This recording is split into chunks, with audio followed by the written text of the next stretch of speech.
भगवान कहाँ खेले? ब्रज की गलियन मोहन खेले। ब्रज की गलियों में भगवान ने खेला।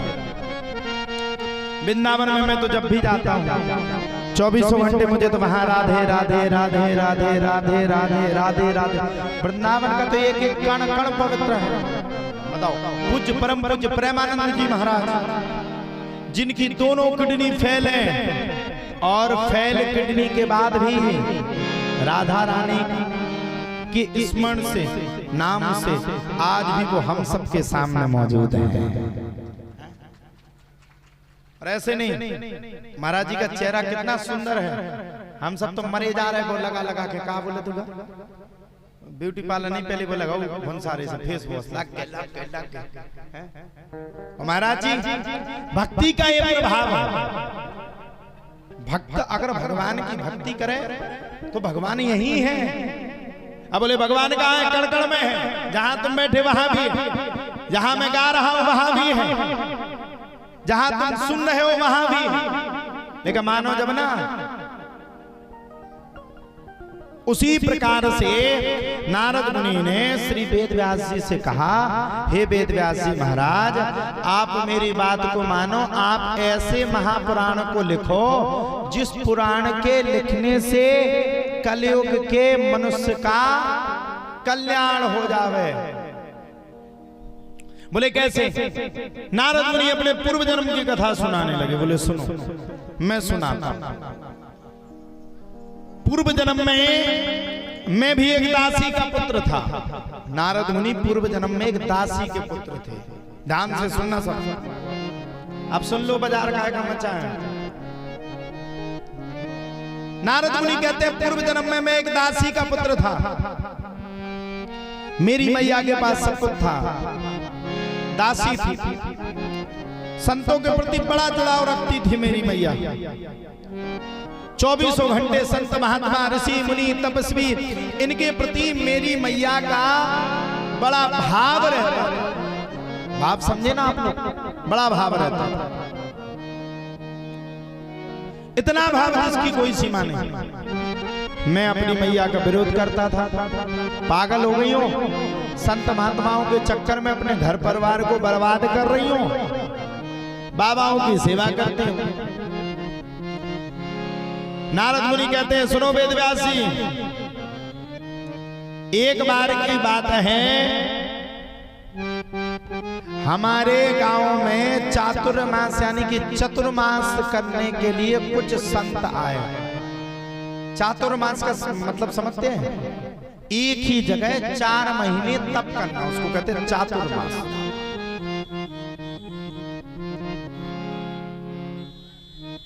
चातुर्मास करने के लिए संत महात्मा, मेरी मैया तो संतों की बड़ी सेवा करती थी। जैसे उसने संतों को देखा, महात्माओं को देखा, ऋषि मुनि तपस्वियों को देखा,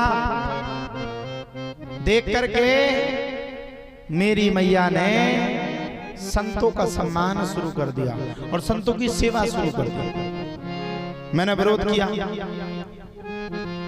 महात्माओं का क्या सम्मान करना? ये सब पागल बनाते हैं। आज की नई जनरेशन जो है, जो 2020 से पहले की जनरेशन थी, 2020 से पहले के बच्चे थे, वो कहते थे ये सब धोखा है, कुछ नहीं होता, ब्राह्मण लूटते हैं। क्यों? ये फिल्मी इंडस्ट्रीज वाले हैं ना, जो दूसरी जात, जो दूसरे धर्म वाले हैं, मजहब वाले, उनने हमारे धर्म पर फिल्में बनाई थी। पीके फिल्म सबने देखी थी ना, पीके फिल्म। भगवान है कहाँ रे तू है? उन्होंने हमारी फिल्म को तोड़ मरोड़ करके ऐसा बना दिया था, हमारे बच्चों के अंदर नफरत पैदा कर दी थी। उस कारण से हमारे बच्चे सनातन से, धर्म से नहीं जुड़ पा रहे थे। तो उसी प्रकार से येन केन विकारेण नारद मुनि कहते हैं मैंने अपनी मां का विरोध किया। क्या कर रही है मैया? 4 महीने तक बाबाओं के लिए भोजन बनाएगी? ये सब लुटेरे हैं, इनके चक्कर में मत पड़। ये सब तो लूटने के लिए आए हैं। मैंने अपनी मां का विरोध किया। लेकिन मेरी माँ सुमा वो नहीं मानी, संतों की बड़ी सेवा करती, घर छोड़ करके चली गई, महात्माओं के लिए बढ़िया सुंदर भोजन बनावे। मैं अपने घर में अकेला रह गया। जब मैं अपने घर में अकेला रह गया तब तो प्यारे कहा जाता है, मैं एक दिन गाय चराने के लिए गया। नारद मुनि बता रहे पूर्व जन्म की कथा। गाय चराने के लिए गया, मैंने सुबह सुबह भोजन नहीं बना पाया, और जैसे ही मैं गाय को चरवाने के लिए गया, बीच में मुझे अत्यंत पीड़ा हुई, बहुत भूख लगी, बहुत जोर की भूख, इतनी भूख जिसकी कोई सीमा नहीं, भयंकर भूख लगी। भूख से व्याकुल होकर के मैं लौट करके जल्दी से अपनी गाय को लेकर के अपने घर पे आ गया। घर पे मैंने देखा कि भूख लगी है, कुछ भोजन के लिए मिलेगा, घर पे कुछ नहीं मिला। दौड़ करके गया कि चलो मैया बना रही है, संतों के लिए प्रसाद बना रही है, चलो हम लौट करके अपनी माँ के पास आते, वहीं कुछ मिलेगा। जब तक मैं माँ के पास गया तब तक संतों ने प्रसादी पा ली थी। संत महात्माओं का नियम रहता है, प्रसादी पूरी तो इसके बाद भोजन नहीं मिलेगा, फिर तो चमीटे ही मिलेंगे। सामने देखा कुछ नहीं था, मैं बड़ा दुखी, मरता हो क्या नहीं करता। मैं पीछे गया, संतों की, नारद मुनि कहते पत्तलें झूठी डली हुई थी। झूठी पत्तल जानते हो ना, हम लोग भोजन खाते हैं तो उसमें कोई आधी पूरी छोड़ देता, कोई चावल छोड़ देता, कोई सब्जी छोड़ देता। तुमने नहीं छोड़ती, भंडारे वारे देना तो टोना संग ले आती ना, नहीं ले आती, आराम से तो खा के दे, बच्चे बच्चे पूरी दीजिए, बच्चा पूरी ले, बच्चा खिल लीजिए। एक जगह कन्या भोजन हो रहा था, एक मैया ने 43 पूरी खाई। पूरा गांव अचंभित हो गया, कैसे खाली इसने 50 पूरी, 43-50 पूरी। ओ मैया बड़ी तेज, एक डब्बा लिए थे साथ में, ए बच्चा बच्चा बच्चा पूरी ले, पूरी आराम से। एक आदमी ने कहा मैया कैसे खा गई तू 50 पूरी?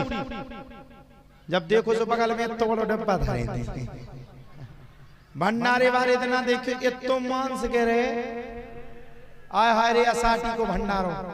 हमने तो देख हुआ है, एक करज्जा तो कवर ही नहीं कर सका, कम से कम 5 करेंगे चढ़ाने डॉक्टर साहब का। या तो डॉक्टर साहब का वो इतना हर जाने मुड़ी खुजा लग रहे, बताइए अब नहीं बचा। अब 5 कढ़ाई चढ़ती है, असाठी जैसा भंडारा, बाप रे बाप। चूल है ना, चूल है, चूल की कहा तो डॉक्टर साहब थोड़ा सा विचार कर रहे, नहीं चूल है, मजाक कर रहे हैं। असाठी वाले बड़े अच्छे हैं।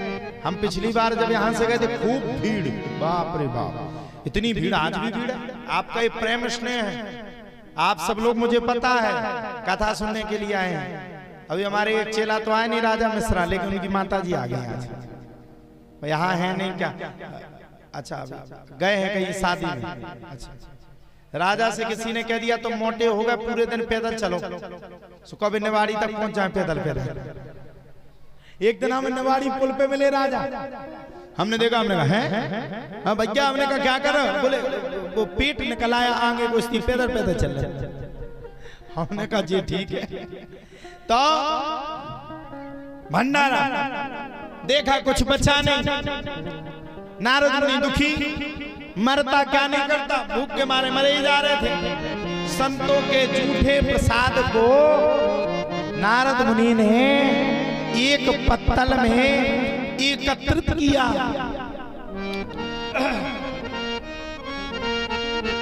और पत्तल में एकत्रित करके नारद मुनि ने उस झूठे प्रसाद को पाया।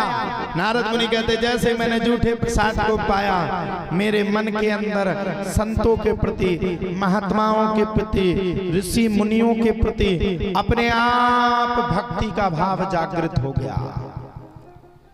इतना भक्ति का भाव जागृत हुआ, इतना भक्ति का भाव जागृत हुआ, इतना भक्ति का भाव जागृत हुआ जिसकी कोई सीमा नहीं।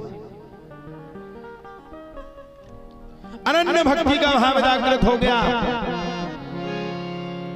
बड़ा भयंकर भक्ति का भाव जागृत हो गया। और मैंने उस दिन से अपनी माँ को टोकना बंद कर दिया, मैंने भगवान का भजन करना शुरू कर दिया। ऐसा भजन किया, ऐसा भजन किया, ऐसा भजन किया कि अब मेरी माँ डर गई। ऐसा नहीं है बाबा बन जाए, बैरागी बन जाए, माता डर जाती ना बहू के हाथ की फूली फूली रोटी खाना, सबको खाना ना जितनी बैठी है। जिनके लड़का बेटिया छोटे हैं, बेबी बेचारी सोती जब बहू आए फिर बढ़िया फूली फूली रोटी मिले। फूली रोटी तो नहीं मिला, वृंदावन को टिकट जरूर मिल जाता। वृद्धाश्रम पूरा बुक रखो वृंदावन में, है?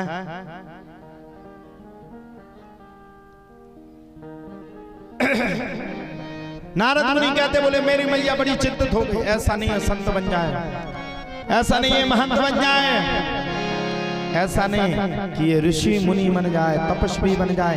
इसलिए बोले मैं बड़ा चिंतित हो गया, बड़ा चिंतित हो गया, बड़ा चिंतित, इतना चिंतित जिसकी कोई सीमा नहीं। चिंता में आकर के मेरी मैया दुखी हो गई। एक दिन मैया खेत पर गई और माता को सर्प ने काट लिया और माता की मृत्यु हो गई। नारद मुनि कहते बोले जैसे ही मेरी माँ की मृत्यु हुई, मेरी एक आंख से आंसू निकल रहा था और एक आंख से आंसू नहीं निकल रहा था। अच्छा बोले हाँ, एक आंख से आंसू क्यों नहीं निकल रहा था? बोले एक आंख से आंसू इसलिए नहीं निकल रहा था कि मैया ने प्राणों का त्याग कर दिया, अब भगवान का भजन कर सकूंगा। और एक आंख से आंसू इसलिए निकल रहा था क्योंकि वो हमारी माँ। धीरे धीरे करके माता का अंतिम संस्कार मैंने किया और अंतिम संस्कार करने के बाद नारद मुनि कहते हैं मेरे मन में, मेरे वचन में, मेरे मन कर्म वचन में अब तो भगवान की भक्ति खूब जागृत हो गई।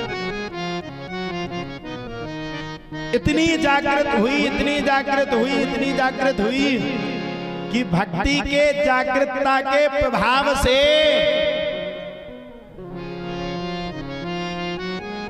तीनों लोग खिलने लगे, लेकिन भगवान के दर्शन मुझे नहीं मिले। ये नारद के पूर्व जन्म की कथा है। तपस्या की है, फिर भी भगवान ने नारद मुनि को पूर्व जन्म में जो दासी के पुत्र थे, भगवान ने नारद को दर्शन नहीं दिए। पूछो क्यों? भगवान ने नारद को इसलिए दर्शन नहीं दिए क्योंकि नारद ने संत महात्माओं की बुराई की थी। पूर्व जन्म की बात कर रहे हैं, जब वो दासी पुत्र थे तब भगवान ने आकाशवाणी की, हे दासी पुत्रो, अगले जन्म में तुम्हारा नारद के रूप में जन्म होगा, मैं तुम्हारे सबसे ज्यादा करीब रहूंगा, चिंता मत करो, तुम मेरा भजन करो, मैं जल्द से जल्द तुम्हें मिलूंगा। यह कह करके आकाशवाणी शांत हो गई। प्रलय आया, इतना तेज प्रलय आया, इतना तेज प्रलय आया, पूरी धरती समाहित हो गई, दासी पुत्र भी समाहित हो गया। उन्हीं दासी पुत्र का अगला जन्म नारद के रूप में उनके पिता ब्रह्मा जी हुए। बोले नारद देव भगवान की जय हो। नारद के रूप में हुआ। नारद जी भगवान के पास गए, भगवान ने नारद को वीणा दी और हम सबको भी वीणा दी। कहां छुपा रखी तुम सबने वीणा? इसको बोलते वीणा। अब चाहे भंसारे से उठ के ये वीणा से गाली देने लगो को, चाहे भगवान का भजन कर लो, चाहे इसी वीणा से सिगरेट पी लो, चाहे इसी से गुटखा खा लो, या इसी वाणी से भगवान का भजन कर लो। अब जो आप कर सको वो आपके ऊपर है। आजकल तो भैया पूछो नहीं, माताएं गुटखा भी खा रही, सिगरेट भी पीने लगी। अब तो अब तो एक पनवेसरी एक शहर में चली बहुत तेजी से एक पार्टी, किट्टी पार्टी। उसमें मैंने सुना क्या बड़ी स्थिति गड़बड़। हाँ, शराब भी चल रही है आजकल तो बड़े बड़े शहरों में। माताएं भारत की संस्कृति हैं, आप भारत के धरोहर हो। आप जब शुद्ध अवस्था में रहोगे, जब आप भगवान को मानोगे, तभी आपके गर्भ से कोई वीर प्रतापी पुत्र होगा जो इस भारत को धन्यता के साथ अपनी भारत माता का नाम पूरे विश्व में करेगा। और जो हम ही लोग सही नहीं रहेंगे तो संसार में नाम कैसे करेंगे? इसलिए इस वाणी से किसका नाम जपना है? इस वाणी से भगवान का नाम जपना है। कौन कौन जपता है जरा बताओ। पछाई न देखिए 112 नंबर आ गई। क्या तुम जा रहे हो? यहाँ नहीं आई, कहीं जा रहे हो? बताओ, भगवान का नाम जपते हो? सब ये चबूतरा पे बैठे बारे तो कुछ करे नहीं रहे बेचारे। जितने बैठे सिवाय हमारी बुराई के कुछ नहीं कर रहे। हमारी जब पूरी गद्दी का खुजा रही डेरे बगल की, सिवाय गानी के कुछ नहीं दे रहे। हाँ, अच्छा पैसा आता जब भी खुजाता है। पैसा तो दे 100 को भी नहीं है। कितने आओ पैसा? तो भगवान का भजन करोगे तभी जाकर के आपके जीवन का कल्याण होगा। भगवान के भजन करने से ही जीवन का कल्याण होगा, तभी कल्याण होगा, नहीं तो कल्याण होने वाला नहीं है। कलयुग में किसका भजन करो? बोले भगवान का।